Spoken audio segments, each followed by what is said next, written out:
প্রিয় দর্শক শ্রোতা, আমরা শুরু করছি আমাদের নিয়মিত আড্ডা সন্ধ্যা অনুষ্ঠান। আজ আমাদের মাঝে উপস্থিত হয়েছেন আরিফুল ইসলাম বাবু, গাইবান্ধার প্রিয় মুখ। আরিফুল ইসলাম বাবু একজন সাংস্কৃতিক কর্মী, সেই সাথে আরিফুল ইসলাম বাবু একজন গণমাধ্যম কর্মী। ইন্ডিপেন্ডেন্ট চ্যানেলের সে হচ্ছে জেলা প্রতিনিধি। আমরা আর কোনো দেরি না করে সরাসরি চলে যাচ্ছি বাবুর কাছে। বাবু, রেডিও সারাবেলায় তোমাকে স্বাগতম। তুমি কেমন আছো বলো? হ্যাঁ, ভালো আছি।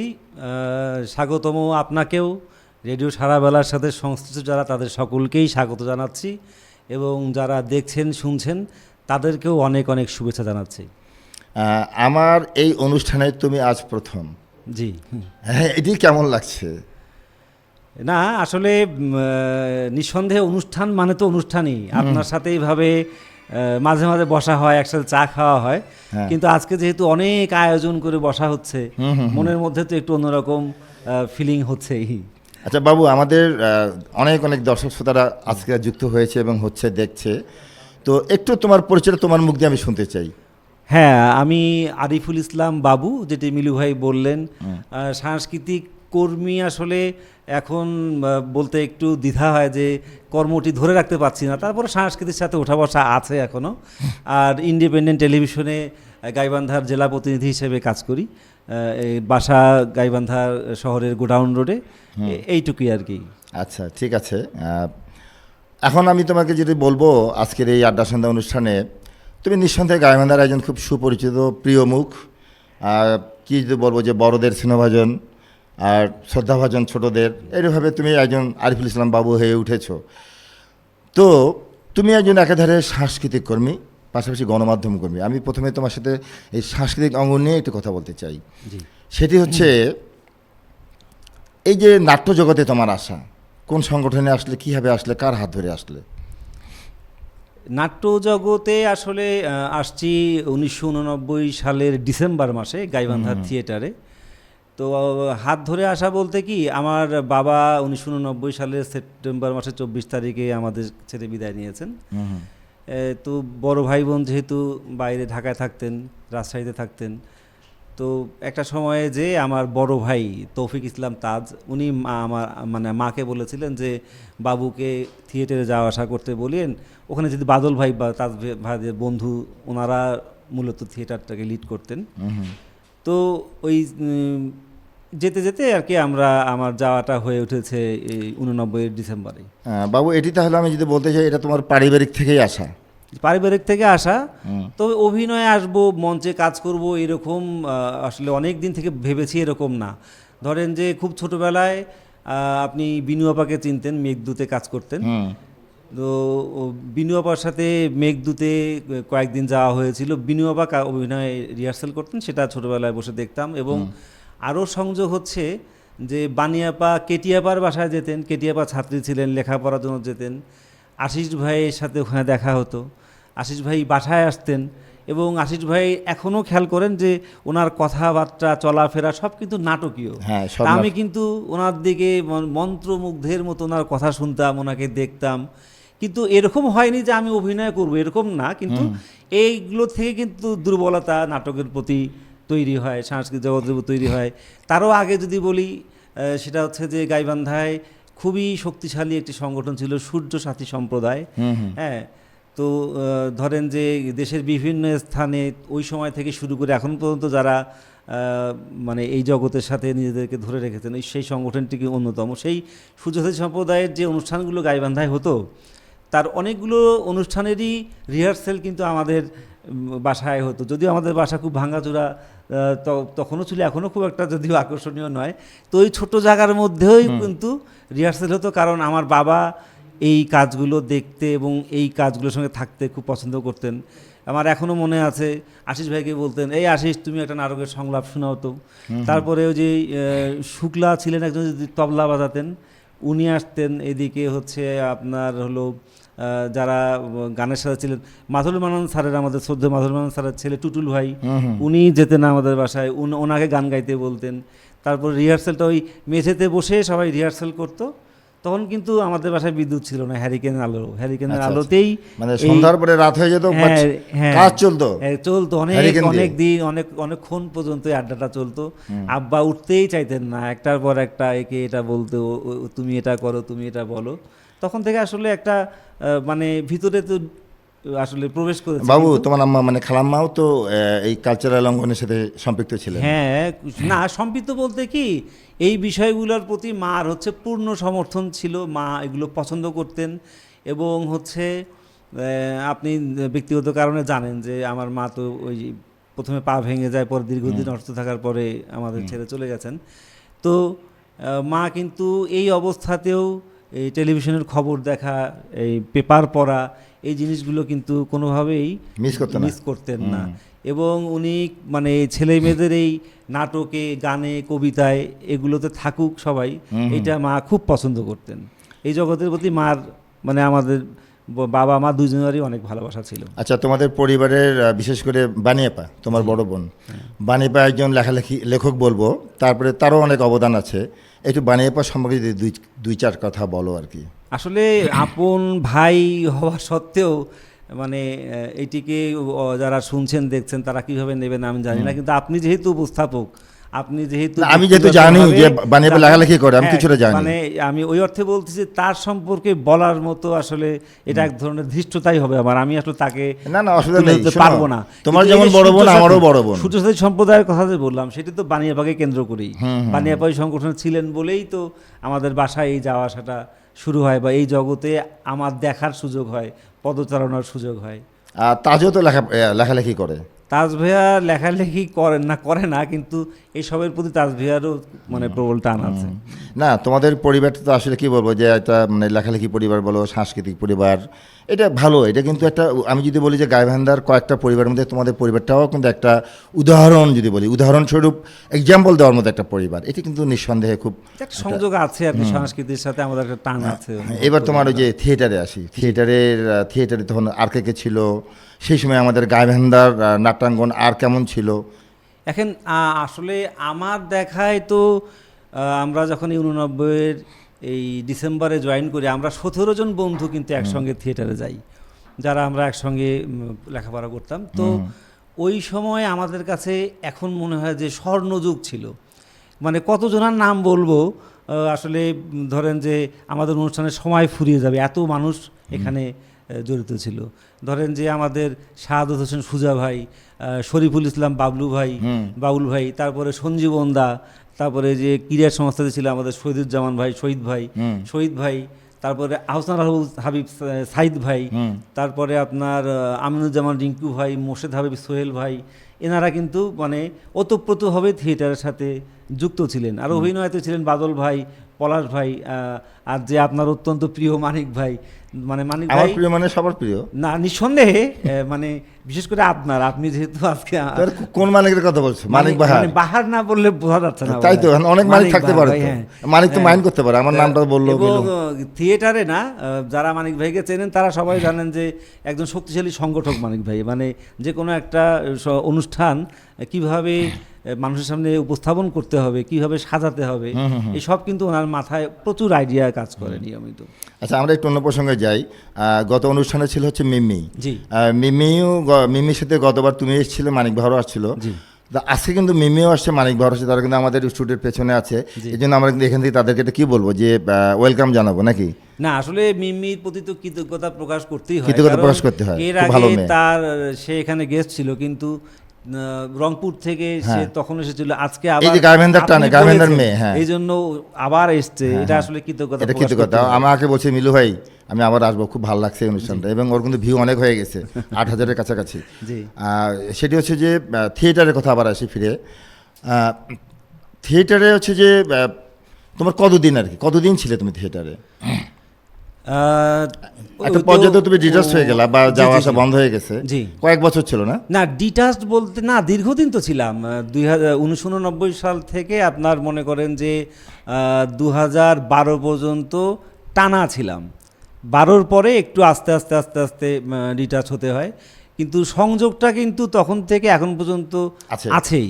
আচ্ছা। কিন্তু যে থিয়েটারে গিয়েছিলাম ধরেন যে স্কুল ছুটির পরে মানে কখন বাসায় বইগুলো রেখে চারটে মানে খেয়ে দৌড়ে আসব, তখন কিন্তু ছিল আমাদের এই যে এখানে গ্রামীণ ফোন সেন্টারের পাশে এই যে আমাদের গণেশ কাকা, ওনার যে গোডাউনটা ছিল ওইখানে কিন্তু থিয়েটারের কাজকর্ম হতো, রিহার্সেলটা হতো, এবং ওইখানে ছুটে আসতাম আমরা।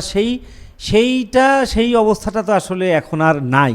ওই সময়টা আপনি দেখেন, এদিকে পদক্ষেপে রিহার্সেল হচ্ছে, থিয়েটারে রিহার্সেল হচ্ছে, ওই পাশে সুরবাণীতে গানের চর্চা হচ্ছে, সুরবাণীর পাশে মেঘদূতে চর্চা হচ্ছে, খুব জমজমাট ছিল। আপনার স্বপন ভাই, আশিস ভাই, মানে অন্যরকম একটা অবস্থা। হ্যাঁ, তো সেই অবস্থাটা তো এখন আসলে অনেক দিন থেকেই আমি বলবো গাইবান্ধা সহ সারা দেশেই নাই। সারা দেশেই নেই। হ্যাঁ, আমি যদি বলি যে তোমার সুপারিশ কি হবে, আবার যদি সেই দিনগুলি আমরা ফিরে পেতে চাই, আবার জমজমাট সাংস্কৃতিক অঙ্গন দেখতে চাই বা জমজমাট নাট্যাঙ্গন দেখতে চাই, তাহলে তোমার সুপারিশগুলো কি হবে? না, যেটা চলে গেছে এইটা আর ফিরবে না আসলে। কেন ফিরবে? এটা আপনি আমাকে হতাশাবাদীও বলতে পারেন বা যেটাই হোক বলতে পারেন, কিন্তু মানে আপনি নিজেও একটু ভেবে দেখবেন যে পরিস্থিতি, যে সময়ের কথা আমরা বলছি, সেই সময়টা বা ওই রকম করে আপনি যেটা ভাবছেন এভাবে আর কখনোই ফিরবে না। বাবু, আমি কিন্তু তোমার সাথে একটু ডিফার করছি। সেটা হচ্ছে যে আমি কিন্তু কখনোই কি নৈরাশ্যবাদী নই বা হতাশাবাদীও নই, আমি সবসময় আশাবাদী। এই জন্যই বলবো যে এই যে দেখো গাইবান্ধা এবং রংপুর, বগুড়া দেখি আবার নতুন করে সাহিত্য প্রোগ্রামগুলি আনুষ্ঠানিক ঘরের মধ্যে একটা সময় মাঝখানে কিন্তু ঝিমিয়ে গিয়েছিল, আবার চালু হয়েছে। তেমনি আমি মনে করি সংগঠনগুলো যেহেতু আছে, লোকজনও আছে, আমার কেন জানি মনে হয় আবার এগুলি সক্রিয় হয়ে উঠবে। সক্রিয় হয়তো হবে বিলু ভাই, আমি যেটি বলছি সেটি হলো যে ধরেন আগের যে সময়টা, আমি যেমন বললাম আমরা বন্ধুরাই 17 জন একসাথে গেছি। এখন কিন্তু আপনি 5টা ছেলেকে, 2টা ছেলেকে, 2টা মেয়েকে সংগঠনে আনা অনেক কষ্টসাধ্য, আগের চেয়ে কষ্টসাধ্য। এবং প্ল্যাটফর্মটা চেঞ্জ হয়েছে। আগে তো মোবাইল ফোন ছিল না, আগে আইটি সেক্টরে এরকম ছিল না। এখন মানুষের তো স্বপ্ন আকাঙ্ক্ষা তৈরি হয়েছে, এবং আমরা যে সময়ে এই কাজগুলোতে পা রেখেছি, এখন ওই বয়সের ছেলেমেয়েরা কিন্তু এখন এসেই কিন্তু আয়ের চিন্তা করে, রোজগারের চিন্তা করে।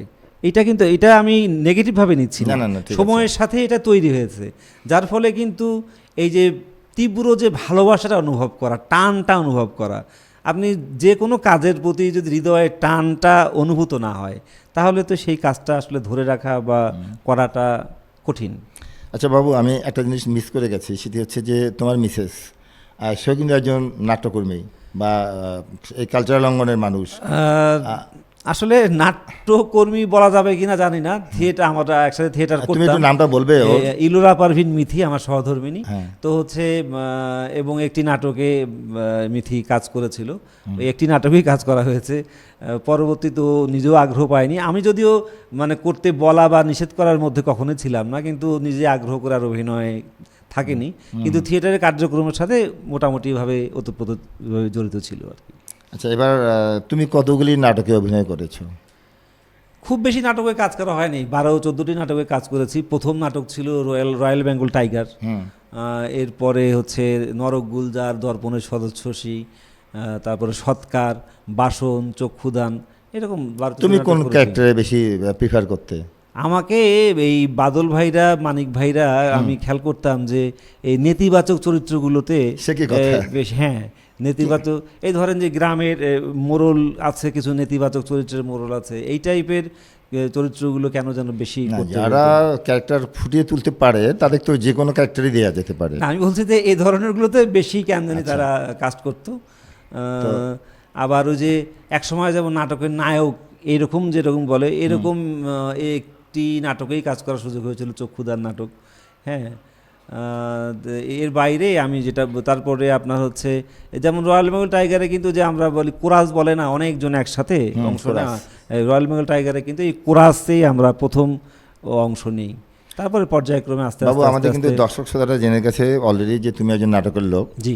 তো এটা আমিও অনুরোধ করি, দর্শকদের অনুরোধে আমি অনুরোধ করি তাদের পক্ষে যে এটা নাটকের সংলাপ, তুমি যেটাই হোক তোমার যেটা ভালো লাগে। না, ওই যে যে নেতিবাচক চরিত্রের কথা বললাম, বাসন নাটক সেলিম আলদিন স্যারের নাটক বাসন নাটক। বাসন, হ্যাঁ, এই নাটকের চরিত্রটির নাম ছিল আজাজিল। তো সে ঢাকায় রাজনীতি করত। তো একটা পর্যায়ে তার মনে খায়েশ জাগে তার গ্রাম অঞ্চলে এসে রাজনীতিতে জড়ানোর, গ্রামের মানুষদেরকে নিয়ে কাজ করবার। তো সে হচ্ছে সে গ্রামে আসে এবং গ্রামের মানুষদের সাথে কিভাবে কথা বলবে, বক্তব্য রাখবে, একটা পর্যায়ে সে হচ্ছে নিজে নিজে এই প্র্যাকটিসটা করতো। তো সেই সময়ের একটু সংলাপগুলো আমি আপনাদের মাধ্যমে সবাইকে শোনাতে চাই। শিওর। কোদালিয়া গ্রামের অশিক্ষিত চাষি ভাইরা, তোমরা আমার আন্তরিক কোলাকুলি, ভালোবাসা ও হ্যান্ডশেক গ্রহণ করো। আমি যে ঢাকা শহর থেকে এতদূর আসিয়াছি, তাহা শুধু প্রাকৃতিক শোভা দর্শনের জন্য নয়, তোমাদিগের লগে দিলে দিল, প্রাণে প্রাণ মিশ খাওয়াইতেই আমার আশা। তা না হইলে 20 বছর রাজনীতি করিয়া কেন কোদালিয়া গ্রামে আসিব? কোদালিয়া গ্রামে আমি নিজ হাতে কোদাল ধরিব, মাদ্রাসা উঠাইব, স্কুল করিব, আরও ইত্যাদি ইত্যাদি ইত্যাদি ইত্যাদি করিব। আমার জমির বর্গাদারদের সাথে বিভিন্ন সমস্যা নিয়ে আলাপ করিব। এই কোদালিয়া গ্রামে আমার পূর্বপুরুষেরা বাস করিতেন। শুনিয়াছি জমিদারি আমলে তারা এই চাষিদের এমন পেদাইত যে চাষি ভাইরা তানেরে বাপ করিত।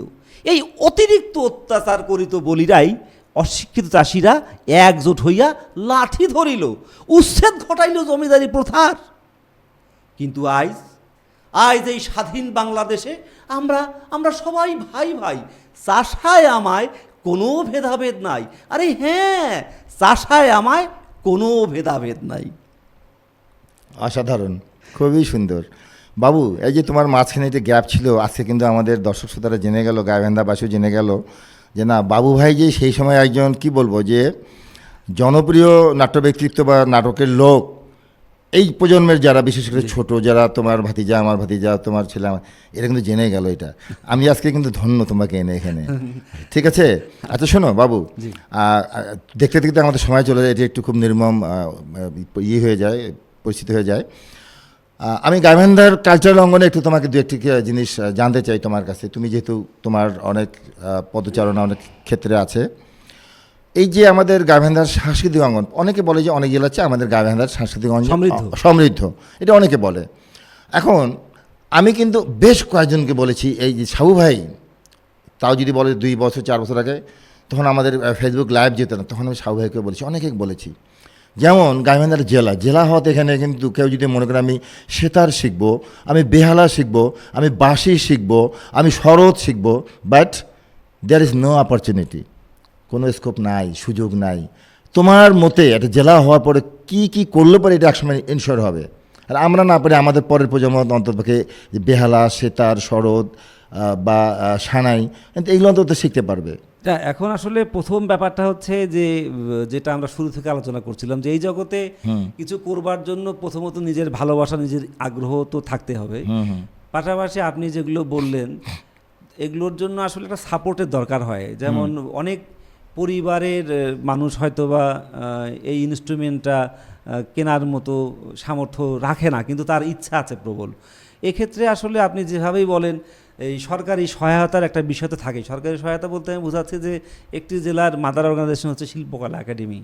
তো আসলে এই সহযোগিতাটা শিল্পকলা একাডেমির মাধ্যমেই পাওয়ার আশাটা সাংস্কৃতিক কর্মীরা করে থাকে।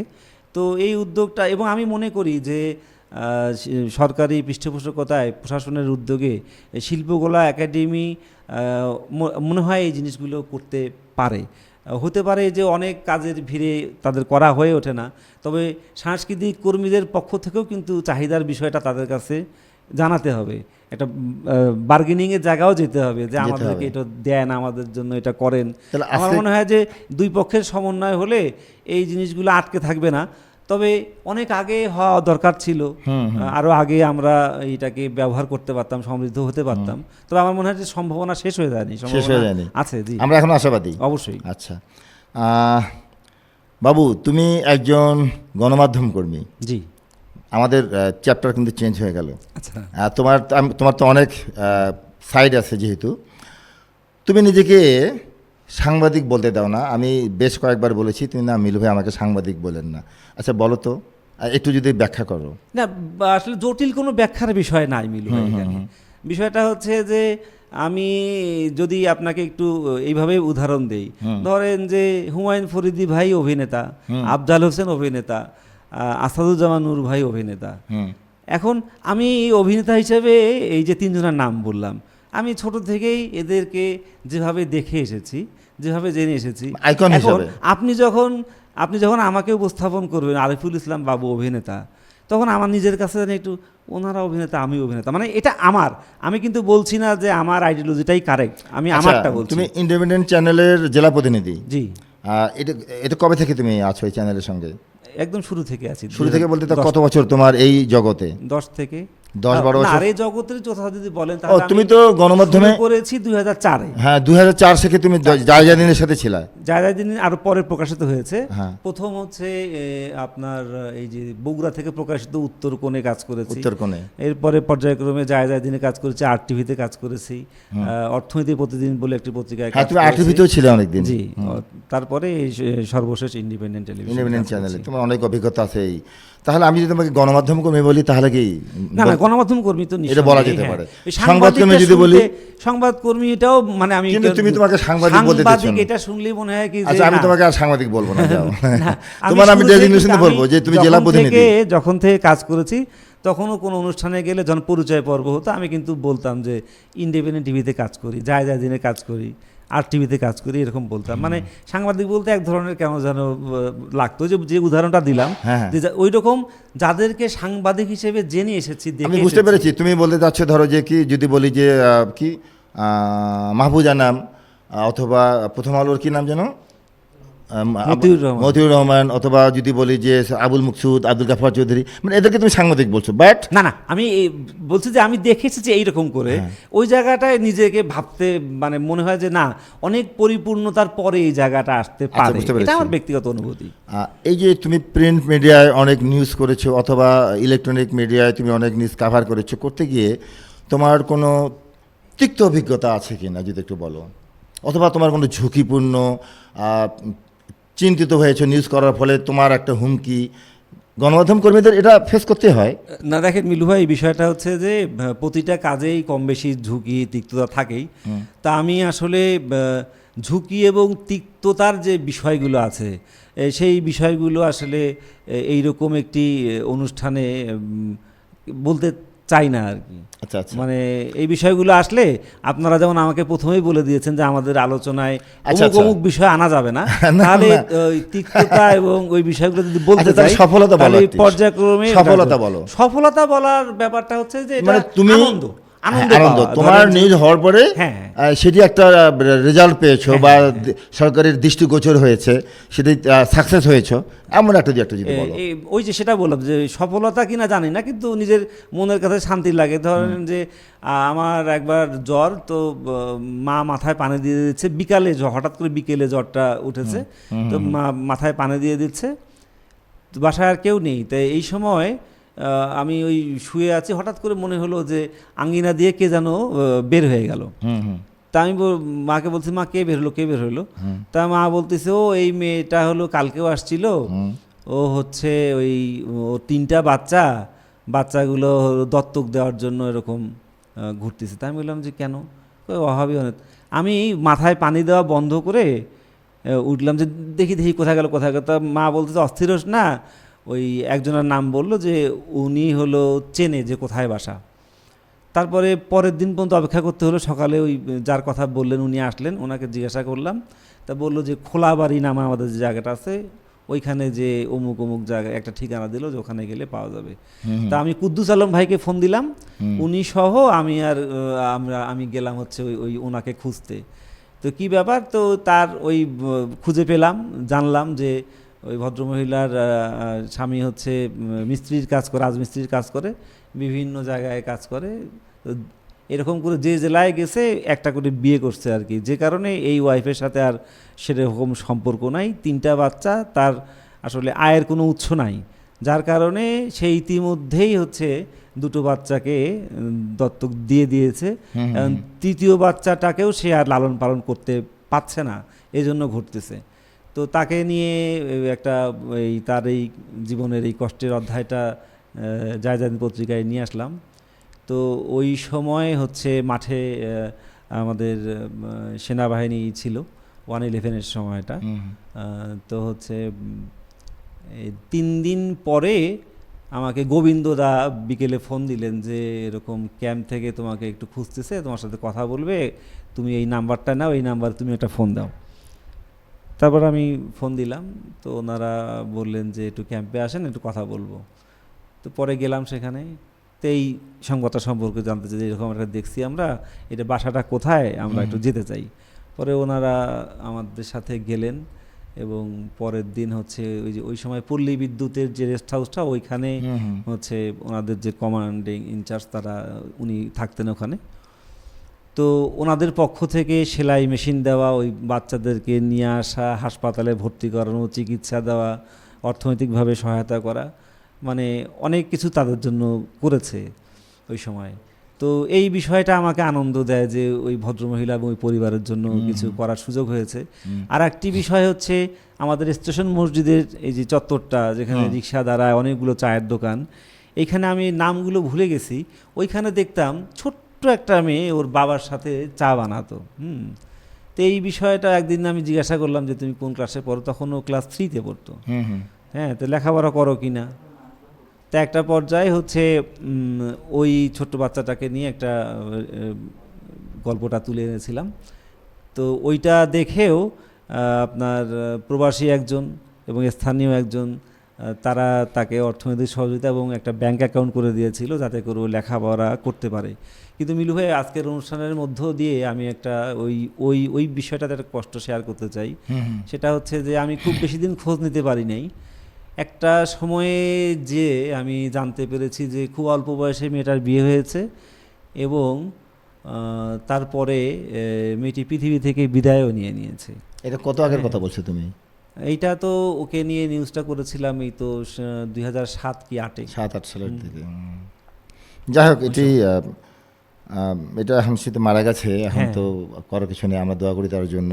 বাট তোমার যে কি বলবো, যে তোমার যে সহযোগিতাটা ছিল, জি, এটি কিন্তু নিঃসন্দেহে একটু খুব না, ওই যে এই ধরনের টাচি বিষয়গুলো এইটা নিয়ে লিখতে ভাল লাগতো আর কি। যদিও এই ধারাবাহিকতা কিন্তু আমি ধরে রাখতে পারি নাই। আর একটা মানে আমার কাছে এটা ইন্টারেস্টিং মনে হয়, মানে অনেক জায়গায় গল্প হয়েছে এই বিষয়টা নিয়ে। ওই সময়কালেই আপনি হাসপাতালে গেছি কি জানি একটা কাজে, তো দেখি যে ওই যে সবসময়ের চিত্র, এটা কুকুর বিড়াল যে বেড়াতে, একটা কুকুর বেড়াচ্ছিল, তা খুব সুন্দর একটা ছবি নিতে পারছিলাম আর কি। ওইটার ওই পরিবেশ সংক্রান্ত এবং হাসপাতালের ওই সময়কার ব্যবস্থা নিয়ে একটা নিউজ তৈরি করব। তো এই জন্য ওই সময়ে যিনি সিভিল সার্জন ছিলেন তার সাথে কথা বলতে গেলাম, তো তাকে পেলাম না। শুনলাম যে উনি রংপুরে আছেন। তো ফোন করলাম, কথা বললাম। তো আমি জিজ্ঞাসা করলাম যে কখন আসবেন, আমি দেখা করে কথা বলতে চাই। তো উনি বললেন যে হচ্ছে আজকে ওনার ফিরতে ফিরতে সন্ধ্যা হবে, পরের দিন সকালে যেন আমি যাই। তো এরপরে সকালবেলা আমি আবার গেলাম, যে দেখি উনি নাই। আবার ফোন দিলাম, তখন উনি আমাকে জিজ্ঞাসা করছেন যে মানে আমি তার সাথে কী বিষয়ে কথা বলতে চাই। তা আমি বললাম যে এই বিষয়ে। তা বলে যে আমি আসার কথা ছিল কিন্তু আসতে পারি নাই, তবে আমি এসে হচ্ছে আপনাকে জানাবো।